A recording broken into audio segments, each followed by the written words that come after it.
নমস্কার,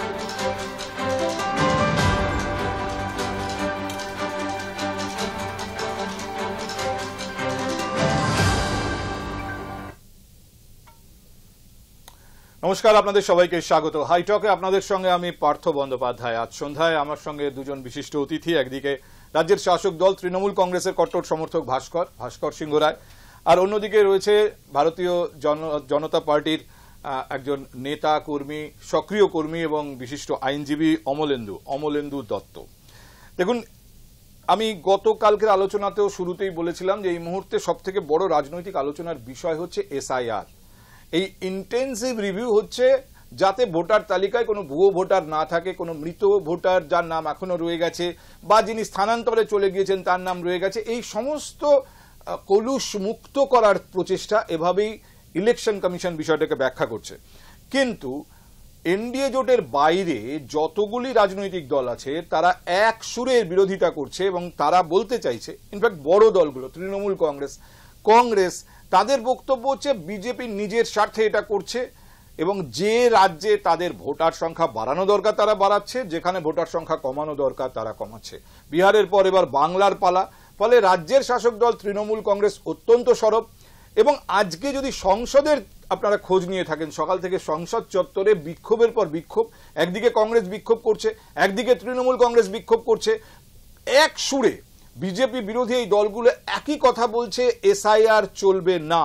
আর কংগ্রেসের দাবি এসআইআর নিয়ে তারা আলোচনা চায় পার্লামেন্টে ফ্লোরে, কিন্তু তাদের সেই দাবিতে সাড়া দিচ্ছে না কেন্দ্রীয় সরকার। এই প্রেক্ষিতে রাজ্যের মুখ্যমন্ত্রী মমতা বন্দ্যোপাধ্যায় তিনি জেলা সফরে আজ ছিলেন ঝাড়গ্রামে। স্বভাবতই আর কি তার মুখে আবার আমরা এই এসআইআর প্রসঙ্গ শুনেছি এবং সেখানে তিনি তীব্রভাবে প্রতিবাদ করেছেন। তিনি বলেছেন এসআইআর করে যদি কোনো বৈধ ভোটারকে বাদ দেওয়ার চক্রান্ত হয় তিনি সহজে ব্যাপারটাকে ছেড়ে দেবেন না, এর শেষ দেখবেন।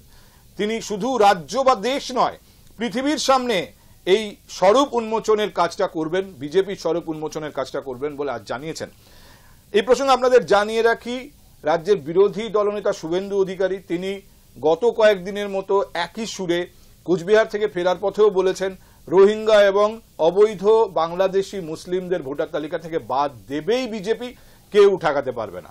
তিনি আক্রান্ত হয়েছিলেন, তার কনভয় আক্রান্ত হয়েছিল, সেই সূত্রে তিনি খুনের মামলা রুজু করার কথা বলেছেন এবং যে ভাষায় অভিষেক বন্দ্যোপাধ্যায়কে আক্রমণ করেছেন সবকিছুই আগামী রাজনীতির সুর বেঁধে দিচ্ছে। আজকের আলোচনা আমি রাজ্যের মুখ্যমন্ত্রী মমতা বন্দ্যোপাধ্যায়ের জনসভায় যে ভাষণ তার একটা অংশ দিয়ে শুরু করব, যেখানে তিনি এসআইআর প্রসঙ্গে বলেছেন। আমি আবার বলছি, স্বভাবত তিনি যেভাবে বলেন তার থেকেও তীব্র ছিল আজ তার আক্রমণ। কোথাও কোথাও তিনি আপনি নয় সরাসরি তুই দিয়েই শুরু করেছেন এই রাজনৈতিক প্রতিদ্বন্দ্বীদের সম্পর্কে। একটা ছোট্ট অংশ আপনাদের শোনাই। ক্ষমতায় আছি, মিডিয়াকে কন্ট্রোল করে যদি মিডিয়াকে দিয়ে উল্টো পাল্টা বলে মানুষে ভেদাভেদ করবো আর সবার নাম বাদ দেবো, যাকে ইচ্ছা রাখবো যাকে ইচ্ছা রাখবো না। এরা ভুলে গেছে আগামী দিন দেশটাই যদি না থাকে তোরা কেউ থাকবি না। দেশটা যদি না থাকে তোরা কোথায় থাকবি? বাংলার উপর অত্যাচার জেনে রাখবেন, মানুষের নাম জেনুইন ভোটারের নাম বাদ গেলে আমি কিন্তু সারা বিশ্ব ঘুরে বেড়াবো এবং তোমাদের মুখোশ সারা পৃথিবীর মানুষের কাছে টেনে ফেলবো।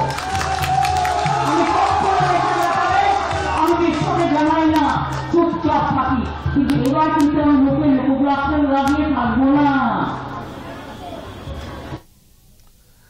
বেশ, আমি আলোচনাটা ভাস্কর আপনাকে দিয়ে শুরু করি। প্রথম কথা হচ্ছে, মল্লিকার্জুন খার্গে আজকে যা বলেছেন পার্লামেন্টে, প্রায় একই সুরে আজকে মমতা বন্দ্যোপাধ্যায় বলেছেন।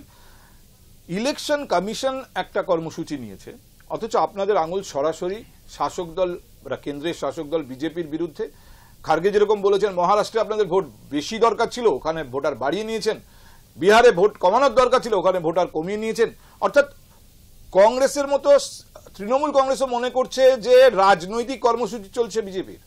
দেখুন, ইলেকশন কমিশন যে এখন বিজেপির কর্মসূচিটাই পালন করছে এটা তো আর বোঝার অপেক্ষা রাখে না। কারণ আপনাকে বলি, আপনার স্মরণে থাকতে পারে আগে চিফ ইলেকশন কমিশনার যখন অ্যাপয়েন্টমেন্ট দেওয়া হতো সেই সময় নিয়ম হয়েছিল লালকৃষ্ণ আদবানি বিরোধী দলনেতা ছিলেন, প্রধানমন্ত্রী মনমোহন সিং এবং সুপ্রিম কোর্টের প্রধান বিচারপতি। হঠাৎ করে নরেন্দ্র মোদী আসার পর কি হলো, চিফ ইলেকশন কমিশনারকে অ্যাপয়েন্টমেন্টে তার দলেরই একজন মন্ত্রী এবং তিনি সেখানে বিরোধী দলের ভারতীয়, দেখুন একটা জিনিস আমার প্রশ্ন হচ্ছে ভাস্কর, যে দলের কোন মমতা বন্দ্যোপাধ্যায় বলছেন সারা পৃথিবীর সামনে গিয়ে আমি বলবেন তো সারা পৃথিবীর সামনে, এখানে পৃথিবীর বিষয়ই নয়, পৃথিবীর বিষয় কেন এটাকে ঠেকাতে গেলে আপনাদের তাহলে আইনত এগোতে পারেন। এখান থেকে আমরা কি জানতে পারছি যে চিফ ইলেকশন কমিশনার মানে অ্যাপয়েন্টমেন্টের ক্ষেত্রে বিরোধী দলনেতা বা বিরোধীদের কোনো জায়গাতে রাখা হলো না, প্রথম। দ্বিতীয় হচ্ছে নরেন্দ্র মোদী যে সারা পৃথিবী ঘুরে বলে বেড়ান, জেতার কথা বলেন, তাদের ভারতবর্ষের যে কথা বলেন, ভারতবর্ষের নেতা হিসেবে নিজেকে তুলে ধরেন, এই যে জায়গাটাতে উনার কিভাবে তার দল কিভাবে মানে নির্বাচন, ভারতের সব থেকে বড় ডেমোক্রেসি সারা পৃথিবীর মধ্যে, সেখানে নির্বাচন করার ক্ষেত্রে তারা যারা নির্বাচনে ভোট দেন সেটাকে কিভাবে ম্যানিপুলেট করছেন না, কিন্তু সেই বিষয়টা তুলে ধরা দরকার। কোথাও একটা বেসুরো লাগছে। মমতা বন্দ্যোপাধ্যায় বলছেন পৃথিবীর মানুষের কাছে যাব। যখন ডোনাল্ড ট্রাম্প বলছেন ভারতীয় অর্থনীতি মৃত, তখন রাহুল গান্ধী বলছেন ইয়েস ডোনাল্ড ট্রাম্প ঠিক বলেছেন। ডোনাল্ড ট্রাম্প ঠিক বলেছেন। আরে আপনারা তো আগে ভারতীয় হবেন। আরে আগে আমরা তো ভারতীয়, কিন্তু আমরা তো ডোনাল্ড ট্রাম্প ভক্ত নই, যিনি আজকে নরেন্দ্র মোদী এবং সমস্যা তো ভারতের সমস্যা একটা গণতান্ত্রিক দেশের মধ্যে কিভাবে কি চলছে সেটা তো সারা পৃথিবী জানা উচিত। সেজন্য যদি পৃথিবী কেন ভারতবাসীর কাছেও পৌঁছবেন, ভারতবাসীর মাধ্যমে মমতা বন্দ্যোপাধ্যায় বলছেন গোটা পৃথিবীর কাছে এই মুখোশ খুলে দেব। এই মুখোশটা খোলা দরকার আছে। দেখুন, সব থেকে বড় কথা, মমতা ব্যানার্জি 2026 ইলেকশন যত এগিয়ে আসছে তত আজ পর্যন্ত তিনি কি বলতেন, তার সরকার কি পরিষেবা দিয়েছে সেইগুলো লোককে শোনাতেন। তো সেই পরিষেবার দেওয়ার নাম করে তিনি যে সরকারি অর্থকে তছরূপ করিয়েছেন তার দলীয় ক্যাডারদেরকে দিয়ে, এটা সাধারণ মানুষ পশ্চিমবঙ্গের সমস্ত পশ্চিমবঙ্গের যে 6 কোটি ভোটার আছেন সেই 6 কোটি ভোটার এবং তাদের পরিবারের প্রত্যেকে যারা ভোটার নয় তারাও জেনে গেছে। পশ্চিমবঙ্গের আজকে 10-12 কোটি যারা মানুষ আমরা বসবাস করি প্রত্যেকে জেনে গেছি মমতা ব্যানার্জি সরকারি পরিষেবার নাম করে তাদের দলীয় নেতৃত্ব থেকে চুরি করার বা সরকারি টাকাকে আরে দাদা মমতা ব্যানার্জি 21 জুলাই থেকে কি শুরু করেছেন, আমার বক্তব্যটা শেষ করতে দেন। আজকের 21 জুলাই থেকে মমতা ব্যানার্জি যেই বুঝতে পেরেছেন আর পরিষেবা করে আর ভোট পাবো না, তখন 21 জুলাই থেকে একটা নাটক শুরু করেছেন ভাষা আন্দোলন, আর ভাষা আন্দোলনের নাম করে ভাষা আন্দোলন বাংলাদেশি, ওটাই বিদেশি ভাষাকে এখানে ইম্পোর্ট করতে চাইছেন ফিরহাদ হাকিমকে দিয়ে। বাংলাদেশ পশ্চিমবঙ্গের বাংলা ভাষা স্নানকে গোসল বলা হয় না, পশ্চিমবঙ্গের আমরা গোসল বলা বিদেশি ভাষার কথা বলছি। ওই গোসল বলা অমলেন্দু ফিরহাদ হাকিম এলো কোত্থেকে? এই যে ফিরহাদ হাকিম তো এইভাবে এলো। ফিরহাদ হাকিম নিয়েও আপনাদের প্রশ্ন আছে। ফিরহাদ হাকিম তো ভারতীয়। ফিরহাদ হাকিম চেয়েছেন গোসল। আজ কাল থেকে যাতে আপনি পার্থদা, আমি ভাস্করদা সবাই গোসল করে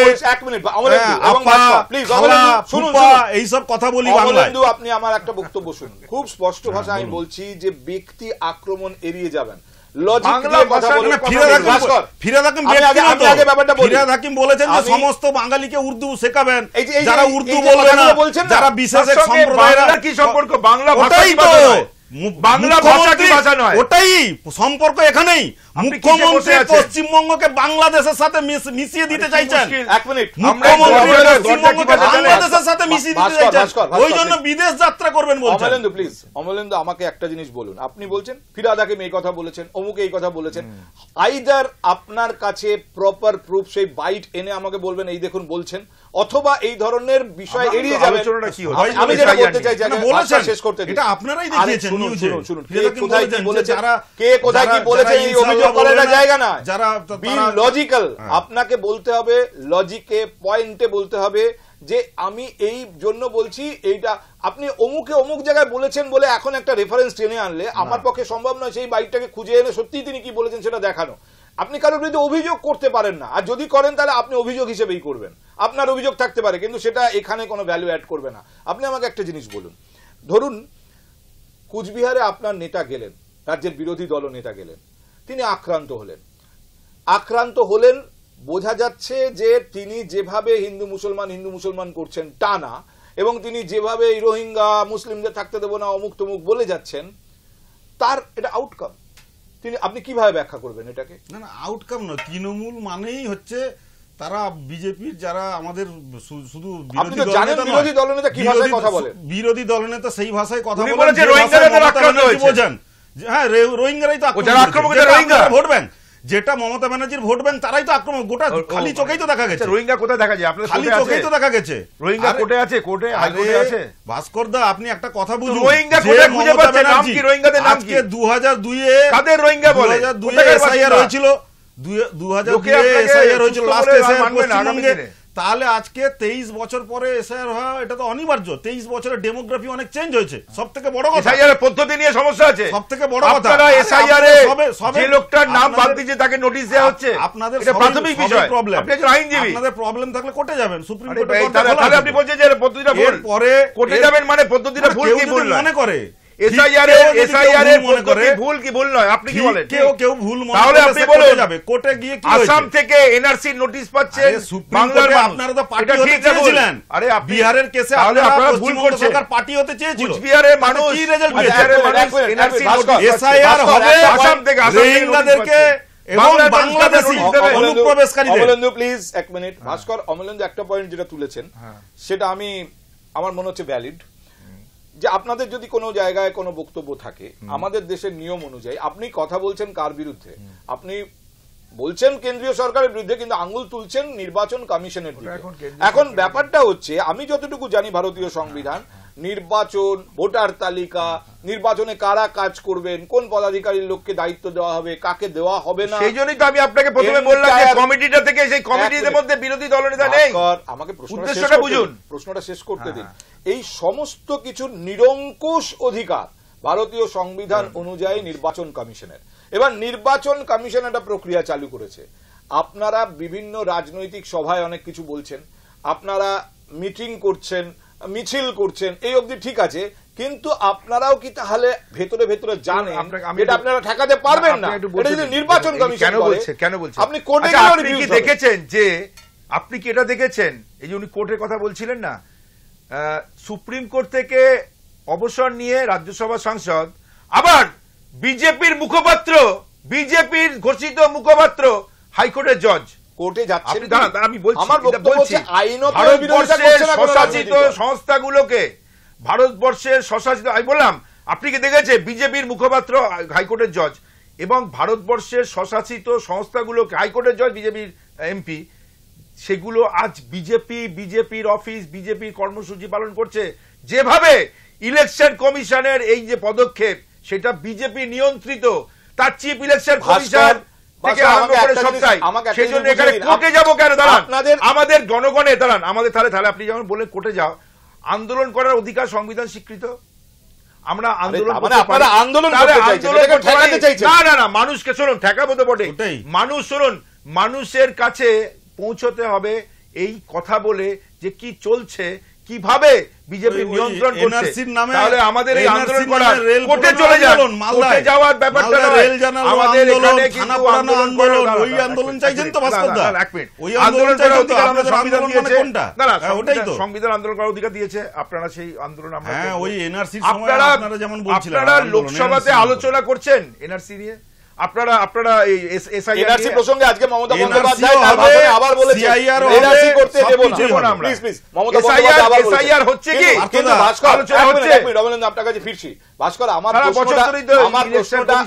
ভোটার লিস্টের সংশোধনী কাজ করে, ভোটার লিস্টের সংশোধনী কাজ সারা বছর ধরে হয়, আলাদা করে এসআইআর কেন? এই প্রশ্নটা আমি আপনাকে আবার একটা প্রশ্ন করছি। এসআইআর বা সিভিয়ার ইন্টেনসিভ রিভিউ, এর জন্য স্পেশাল প্রসেসটা আছে, স্পেশাল ইন্টেনসিভ রিভিউ, এটার জন্য যে প্রসেস আছে তাতে রাজনৈতিক দলগুলোকে অংশগ্রহণ করতে হয়। আমি এখানে কংগ্রেসের কেউ নেই, কিন্তু কংগ্রেসের সভাপতি তিনি আজকে সাংবাদিক সম্মেলন করে বলছেন এটা বিজেপি এইভাবে করছে, নিজেদের ইচ্ছা মতো যে রাজ্যে যা খুশি তাই করছে। তিনি অ্যাজিটেশন করছেন সংসদে, সেখানে প্রিয়াঙ্কা গান্ধীকেও আমরা দেখছি অ্যাজিটেশনে তিনি অংশ নিচ্ছেন এমপি হিসেবে। আমার প্রশ্ন হচ্ছে, বিহারে যখন এটা হলো তখন তো ওই বিএলআর বোধহয় না, বুথ লেভেল এজেন্ট, হ্যাঁ, বুথ লেভেল এজেন্ট কংগ্রেসও দিয়েছে। মুখে তারা আন্দোলন করছে, এসআইআর এর বিরোধিতা করছে। যখন বিহারে ইলেকশন কমিশন সেখানে এসআইআর করছে, কংগ্রেস সেখানে বিএলএ দিচ্ছে। তার মানে যখন পশ্চিমবঙ্গে এসআইআর হবে, যদি শুরু হয় আগামী কয়েকদিনের মধ্যে, তৃণমূল কংগ্রেসের কাছে নির্বাচন কমিশন বিএলএ চাইবে, আপনারা কি দেবেন? দেখুন, বিএলএ দেওয়া না দেওয়াটার থেকে আমরা যে পদ্ধতিতে হচ্ছে সেই পদ্ধতিটার বিরোধিতা করছি, সেই পদ্ধতি আন্দোলন করব, ওদিকে ইলেকশন কমিশন যখন বলবে আমরা বিএলএ প্রোভাইড করব, এই দুটো তো একসঙ্গে চলতে পারে। ইলেকশন কমিশনের আবার বিএলএ না দেওয়াটাও আবার ঠিক নয়, কারণ ইলেকশন কমিশন সারা বছর ধরে, এই যে দাদা 2002 এর পর থেকে সারা বছর ধরেই নাম অ্যাডিশন ডিলিশন হয়, এই প্রক্রিয়াটা একটা নিরন্তর প্রক্রিয়া, সেই প্রক্রিয়াটা কি বন্ধ হয়ে গিয়েছিল? তাহলে স্পেশাল ইন্টেন্সিভ রিভিউ করার মানে প্রয়োজনটা কেন হলো? যেখানে আপনি এই যে কথাটা প্রতিবেদন বলার সময় বলছিলেন, আচ্ছা মহারাষ্ট্রতে এত ভোটার লিস্টে নাম বেড়ে গেল, বিহারে কমে গেল, এই যে একটা নির্দিষ্ট উদ্দেশ্যে, নির্বাচন কেন্দ্রিক উদ্দেশ্যে যেভাবে নাম বাদ দেওয়া হচ্ছে তাদেরকে না জানিয়ে অভিযোগ করছেন, তা আমরা কি এই অভিযোগ করতে পারবো না? অভিযোগ তো করতেই পারে, সেটাই তো আমরা আন্দোলন করতে পারবো না। তার মানে এটা জাস্ট আমরা আন্দোলন করব, মানুষের কাছে বলবো it is clear, it is just a politics, না ইট ইজ নাথিং এলস। দেখুন, আমাদের আপনারা মনে করছেন না যে বৈধ ভোটার আটকানোটার প্রয়োজন আছে? না, আমরা তো চাই রাজনৈতিকভাবে।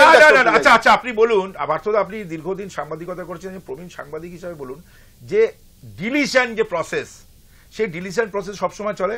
আপনার ছেলের মনে করুন 18 বছর বয়স হয়েছে, আপনার ছেলে সে নামটা তুলতে পারবে ফর্ম 6 দিয়ে, ওটাই তো এসআইআর করা হচ্ছে। আবার এই দেখুন, ওটাই তো 2002 এর আগে বাবার নাম থাকলে তার ছেলে থাকবে, ওটাই তো বলা হচ্ছে। এবারে ওটাই তো বলা হচ্ছে, আপনি যখন 2002 এর আগে বাবাও নেই, দাদুও নেই, হঠাৎ করে ছেলে চলে এসেছে। আপনি জানেন না, আপনি জানেন না, 11টা আধারান বলতে দিন, আপনি নাম তুলতে গেলেন, আপনি নাম তোলার ক্ষেত্রে যে যে জিনিসগুলো দেওয়ার কথা বলা হচ্ছে, ইভেন সুপ্রিম কোর্ট ইন্টারভেন করেছে, বলেছে যে আধার কার্ড, প্যান কার্ড, ভোটার কার্ডকেও আপনাকে কনসিডার করতে হবে।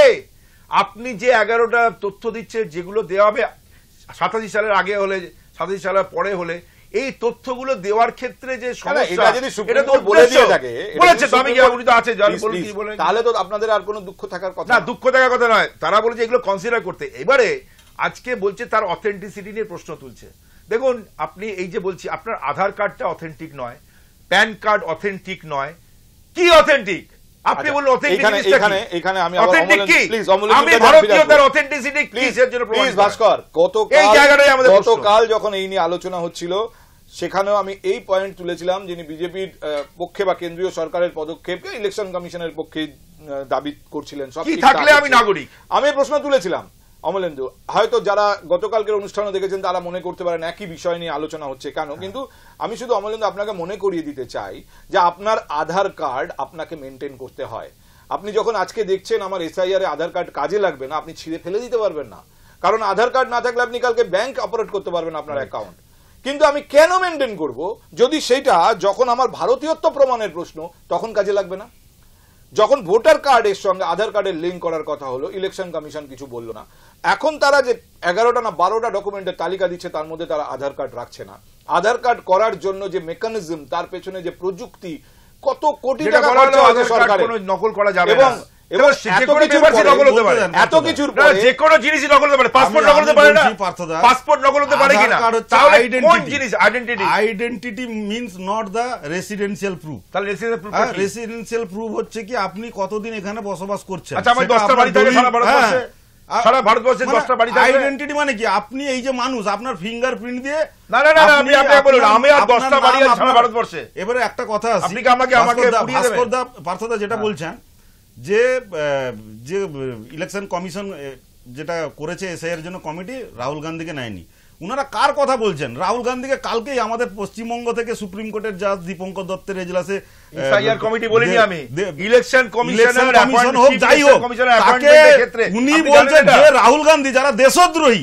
কালকে আপনি ঠিক করে বলেন কে দেশদ্রোহী? আরে আমি কেন ঠিক করব? আপনি কে ঠিক করেন? সুপ্রিম কোর্টের, আপনারা তো ভারতবর্ষের জাতীয় পতাকা উত্তোলন করতেন না। সুপ্রিম কোর্টের আপনারা আবার আপনাদের স্বাধীনতা সংগ্রামী করেন তো, আমাদের বাঙালিদের গর্ব, আমাদের বাঙালিদের গর্ব, একজন বাঙালি মানুষ, বাঙালি হিসাবে দীপঙ্কর দত্ত সুপ্রিম কোর্টে জাজ হয়েছে। আমি বলছি আপনি উনি বাঙালি, তার এজলাসে রাহুল গান্ধীকে কালকে ভৎসনা করা হয়েছে। উনি বলছিলেন প্রমাণিত হলো, আরে ওটাই তাতে কি প্রমাণিত হলো? এটাই 2000 স্কয়ার কিলোমিটার চাইনা ঢুকে গেছে। একটা জিনিস এখানে মনে যারা করে দেশদ্রোহিতার কথা অমলেন্দু, বলেন, অমলেন্দু, দেশদ্রোহিতার কথা বলেছে। এক মিনিট, ভাস্কর, আরে please, চাইনার অমলেন্দু, হয়ে একটা জিনিস চাইনার আমি- হয়ে একটা জিনিস আমি দালালি করা আপনাকে- মানে দেশদ্রোহিতা। একটা জিনিস আমি আপনাকে চাইনার হয়ে বলছি। দালালি করা মানে দেশদ্রোহিতা। বলেছে যে ভাস্কর, চাইনা উনি দালালি বলেননি। করছে। দীপক দত্তের এজলাসে কি হয়েছে আপনি কি হয়েছে রিপোর্ট জানি না, নিয়ে নেবেন। অমলেন্দু, একটা জিনিস শুধু আপনাকে মনে করিয়ে দিই, খবরটা নেই। ভাস্করের কোনো stake সুপ্রিম নেই। কোর্ট থেকে ভৎসনা হচ্ছে। ভাস্করের কোনো স্টেক নেই কংগ্রেসকে বা রাহুল তাহলে গান্ধীকে সমর্থন উনি করা। তো বলছেন, এখানে আমি কংগ্রেসের দেশদ্রোহী কেউ নেই। দেশদ্রোহী আপনারা ওটাই তো। আপনারা সাভারকার মুচলেকা সাভারকারের ফলোয়ার। আর একজন হচ্ছেন জাতীয় আপনাদের পতাকা তোলেন না। কংগ্রেসের গর্ভ থেকে জন্ম মমতা ব্যানার্জির তৃণমূল ছেড়ে দিন। সরকার। আপনারা আজকে তুলবেন না। মমতা ব্যানার্জি কি মুচলেকা চাইছেন? লিখে, মুচলেকা পশ্চিমবঙ্গকে লিখে বাংলাদেশের আপনারা সাথে বেরিয়ে আসেন। পশ্চিমবঙ্গকে ব্রিটিশদের দালালি বাংলাদেশের করেছেন সাথে মিলিয়ে আপনারা। দিতে আপনি তার ইতিহাসই জন্য পড়েননি। বাংলাদেশীদেরকে পশ্চিমবঙ্গের ভোটার করিয়েছেন। আচ্ছা, কে বলে এক মিনিট, বাংলাদেশ? গত 11 আপনারা কি বছরে। করছেন? ওই জন্য আপনারা SIR কি কোথায় করছেন? পাচ্ছেন? এক মিনিট, না, please। এটা না। বাংলাদেশীদেরকে ভাস্কর, পশ্চিমবঙ্গের ভোটার আপনারা করিয়েছেন। মাত্র দুজন একসঙ্গে দুজন কথা বললে কারোর আমি কথা তো কিন্তু বলছি, শুনতে পাবেন না। নাগরিক আমি কে? আমি এবার অমলেন্দু, নাগরিক কি করে প্রমাণিত আমি হচ্ছে? আলোচনাটাকে আবার একটু অন্য খাতে ঘোরাতে চাইছি। এই জন্য ঘোরাতে চাইছি যে এই এসআইআর নিয়ে আলোচনা হলে একটা পার্টিকুলার টিপিক্যাল লাইন এই আলোচনায় চলে আসছে, যেটা প্রায় প্রতিদিনই চলে আসছে। আপনারা হয়তো আগের দিন ছিলেন না, আমি ছিলাম বলে আমি বুঝতে পারছি। আমি শুধু এই যে পয়েন্টটায় ছিলাম যে এর মধ্যে কতটা রাজনীতি আর কতটা সত্যি অবৈধ ভোটার হিসেবে বৈধ ভোটার বাদ হয়ে যাবে এই ভয় বা আশঙ্কা বা এটাকে ঠেকানোর চেষ্টা, এটা আমি ধরার চেষ্টা করছি। রাজনীতি সবকিছু নিয়েই হয়। শুভেন্দু অধিকারী আক্রান্ত হলেন।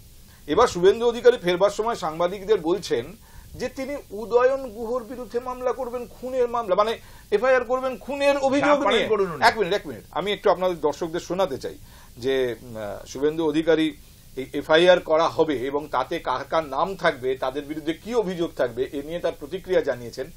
এবং সেখানে তিনি যে ভাষা ব্যবহার করেছেন, আমি আবার বলছি, আজকে মুখ্যমন্ত্রীও, আমি একটু আগে আপনাদের বলছিলাম যে তিনি তীব্রতর ভাষা ব্যবহার করেছেন। শুভেন্দু অধিকারী রাজ্যের বিরোধী দলনেতা, তিনি যে ভাষা ব্যবহার করেছেন সেটা আপনাদের শোনাই। প্রত্যক্ষ মার্ডার করার জন্য উদয়ন গুহ এফআইআর নেমড আসামি হবে, আর পরোক্ষ ধুতিমান ভট্টাচার্য তিনি মার্ডার করার ক্ষেত্রে ষড়যন্ত্রে লিপ্ত ছিলেন। আমি সিপিএম এর সূর্য যখন মধ্যগগনে লক্ষণ সেটকে ফিনিশ করালো, মানে ভোটে হারিয়ে, মমতার সূর্য যখন মধ্যগগনে 211 দিচ্ছে, তাকে হারানো লোক। উদয়ন গুহ আমার কাছে মশা মাছি। আর আমি জন্মাষ্টমীর পরে খাগড়াবাড়ি থেকে রোহিঙ্গা মুক্ত, বাংলাদেশি অনুপ্রবেশকারী মুসলমান মুক্ত পশ্চিমবঙ্গ ডাক দিয়ে পদযাত্রাটা ওইখান থেকে শুরু করব। আচ্ছা, আমি যে কর্মসূচির কথা ঘোষণা করেছেন রাজ্যের বিরোধী দলনেতা, সেই প্রসঙ্গে পরে আসবো। উদয়ন গুহ আমার কাছে মশা মাছি, একজন বিরোধী দলনেতা হিসেবে কি রকম লাইন ব্যবহার করছেন উনি? অমলেন্দু, দেখুন, যে রাজ্যে মুখ্যমন্ত্রী দেশের প্রধানমন্ত্রীকে বলেন বিভিন্ন স্ল্যাং ল্যাঙ্গুয়েজ ইউজ করে কথাবার্তা বলেন, কোমরে দড়ি বেঁধে ঘোরাবো, সেই রাজ্যে রাজনৈতিক সৌজন্যতা বা উদয়ন গুহ যেভাবে যে ভাষায় কথাবার্তা বলেন, সেগুলো আগে আপনারা দেখুন। আজকে বিরোধী দলনেতার উপরে আক্রমণ হয়েছে, সেগুলো যদি আমি ধরে নিই আনঅ্যাকসেপ্টেবল, যদি আমি ধরে নিই সেগুলো আনঅ্যাকসেপ্টেবল, তাটা কি লাইসেন্স পাওয়া যায় যে বিরোধী দলনেতা এই ধরনের কথা বলতে পারবে? বিরোধী দলনেতা কি বলেছেন, কোন পরিস্থিতিতে বলেছেন, সেখানে তো আমি উপস্থিত ছিলাম না। আমি তো আপনাকে শোনালাম। না, পরিস্থিতিতে তো আমি উপস্থিত ছিলাম না। ওনার উপরে প্রাণঘাতী হামলা হয়েছে, এটা তো কেউ অস্বীকার করতে পারবে না। আজকে উনার ওই যে গাড়িতে উনি ছিলেন সেটার পেছনের কাঁচটা যেভাবে ভেঙেছে, ওটা যদি ওই প্রোটেকশন না থাকতো বুলেট প্রুফের, তাহলে কি ঘটনা ঘটতো সেটা প্রত্যেকেই খালি চোখে বুঝতে পারছেন। আমার কথা হচ্ছে প্রাণঘাতী হামলা হয়েছে, তাকে মার্ডার করতে চেয়েছেন, একজন মানুষ মৃত্যু। উদয়ন গুহর বিরুদ্ধে উনি আইনানুগ ব্যবস্থা নেবেন, এই পর্যন্ত কোনো অসুবিধা নেই আমার। কিন্তু তারপরে যখন উনি বলছেন যে আমি লক্ষণ সেটকে শেষ করে দিয়েছি, আর তারপরে বলছেন আমি মমতা বন্দ্যোপাধ্যায়কে ভোটে হারিয়েছি, উদয়ন গুহ আমার কাছে মশা মাছি। বলুন ভাস্কর। আমাকে বলতে বলছে, দেখো প্রতীকী কি বলছেন। আচ্ছা, এত বড় মিথ্যেবাদী, মানে শুভেন্দু অধিকারী ওর মাথা খারাপ হয়ে গেছে। লক্ষণ শেঠ, নন্দীগ্রাম, এটা উনার। মানে মমতা ব্যানার্জি কি করছিলেন? মমতা ব্যানার্জি কি করছিলেন তাহলে? মানে তৃণমূল দলটা কি উনার ছিল? মানে আমি জানি না তৃণমূল দলের নেত্রী কি উনি ছিলেন, নেতা ছিলেন? এইসব নিয়ে কথার উত্তর দেব না। আমি আপনাকে বলছি মানে উনি মমতা ব্যানার্জিকে হারিয়েছেন, সেটের দোকানপাট বন্ধ করার ফুল ক্রেডিটটাও না। আচ্ছা উনি হারিয়েছেন হানাতানা করে খুব বড় বড় কথা বলছেন। না, উনি মুখ্যমন্ত্রী আজকে হারিয়েছেন আমি তো। আপনাকে মুখ্যমন্ত্রী হেরেছেন তো। প্লিজ আমাকে অমলেন্দু বলতে দিন। ভাস্করদা, আমি মুখ্যমন্ত্রী একটা হেরেছেন প্রশ্ন তো। করব, উনি উত্তর দিতে পারবেন না। এই অমলেন্দু বসে আছেন, পারবেন না। আমি আজকের দিনে বিজেপির এমএলএ এর সংখ্যা কত তাদেরকে এক ছাদের তলায় হাজির করতে পারবেন? এই মুখ্য এই যে কি এই বলছে পান্তা কুমার শুভেন্দু অধিকারী, চ্যালেঞ্জ দিলাম, বলুন বিজেপি এমএলএ এর সংখ্যা কত তাদের এক ছাদের তলায় হাজির করার। আচ্ছা, বড় বড় কথা বলছে শুভেন্দু অধিকারী, ওপরের দিকে শুভেন্দু অধিকারীকে দিয়ে কথা বলতে হবে। ভাস্কর, ওপরের দিকে রাজনৈতিক নেতাদের থেকে আপনারা শেখেন যে এইভাবে এই যে পান্তা কুমার, আপনি পান্তা কুমার তো নিজেই বলেছেন, উনি নিজে স্বঘোষিতভাবে নিজেকে পান্তা কুমার বলেছেন। আমি নাম দিইনি, ভুল বললে বলে থাকবেন। না ভাস্করদা, আগে পান্তা কুমার নিজেকে উনি বলেছেন। আপনারাই উত্তর আপনার একটা ছোট্ট বিজ্ঞাপন বিরতি নিতে হবে। তার আগে 1 মিনিট এই প্রশ্নে, যেখানে আমি বলছিলাম যে কি ভাষায় আমি মমতা বন্দ্যোপাধ্যায় আজ তার জনসভা থেকে বিজেপির একজন নেতার সম্পর্কে উল্লেখ করেছেন, যে নেতা নাকি বলেছিলেন যে মমতা বন্দ্যোপাধ্যায়কে গ্রেপ্তার করা দরকার বা করা উচিত এই মন্তব্যের জন্য। এই প্রসঙ্গে তিনি চ্যালেঞ্জ ছুড়েছেন, কিন্তু সেখানে তিনিও যে বক্তব্য রেখেছেন, তিনি যে ভাষায় সেই বিজেপির নেতাকে তিনি অ্যাড্রেস করেছেন, শুধু তাই নয়, সঙ্গে চ্যালেঞ্জও ছিল। আমি সেটাও আপনাদের একটু এক ঝলক শোনাতে চাই। মালপোয়া বলছে আমাকে ন্যাশনাল সিকিউরিটি অ্যাক্টে গ্রেপ্তার করা উচিত। কেন আমি বাংলা ভাষায় কথা বলেছি? আমি তোদের বুকের কথা থাকলে বল কখন গ্রেপ্তার করবি আর কখন গুলি করবি। অনেক গুলি চালিয়েছে, ওদের গুলির সাথে লড়াই করে বেঁচে আছি। পা থেকে মাথা পর্যন্ত মেরে ফাটিয়ে দিয়েছে। সেই লড়াই করে যদি বাঁচতে পারি, তোদের তো যে পিঁপড়ের মতো ওড়াবো, পিঁপড়ের মতো ওড়াবো।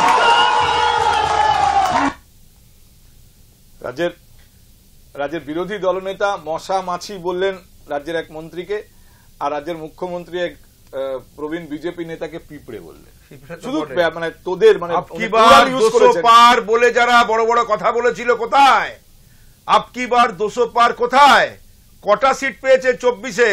শুনুন, এইবার 24-এর নির্বাচনে বিজেপি 303 থেকে হয়েছে 240, 63টা এমপি হাওয়া হয়ে গেছে। সুতরাং এটা মাথায় রাখতে হবে, এটা বাংলা।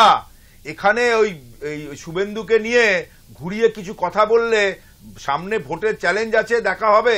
উনি অনেক বড় বড় কথা বলেছিলেন, অনেক বড় বড় কিছু বলেছিলেন। বাংলা বলতে বলতে বাংলাদেশ বলে ফেলবেন না। আজকে বাংলাদেশ বলে ফেলবেন না, এটা পশ্চিমবঙ্গ। আরে জানি তো বিজেপি বলতে চাইছে, আপনারা বাংলা জয় বাংলা বলবো আমরা।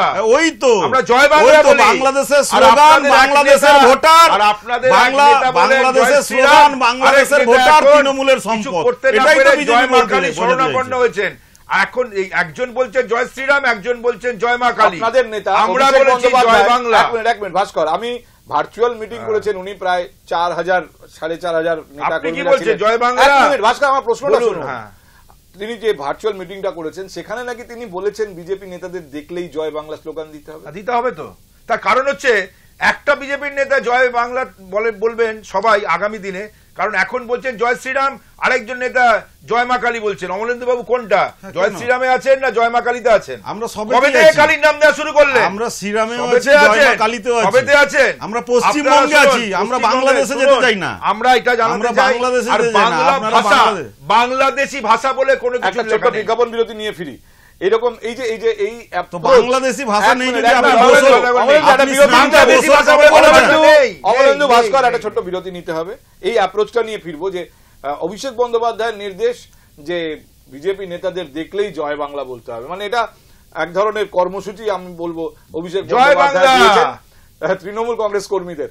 আর পাল্টা কর্মসূচির ঘোষণা একটু আগে আপনাদের শোনাচ্ছিলাম, রাজ্যের বিরোধী দলনেতা তিনি করেছেন। খাগড়াঝুড়ি থেকে তিনি শুরু করবেন তার পাল্টা কর্মসূচি, এবং সেই কর্মসূচির চেহারা কি হবে সেটা সম্পর্কেও সামান্য ইঙ্গিত তিনি দিয়েছেন। আমরা ফিরে আসছি আলোচনার টেবিলে একটা ছোট্ট বিজ্ঞাপন বিরতির পর।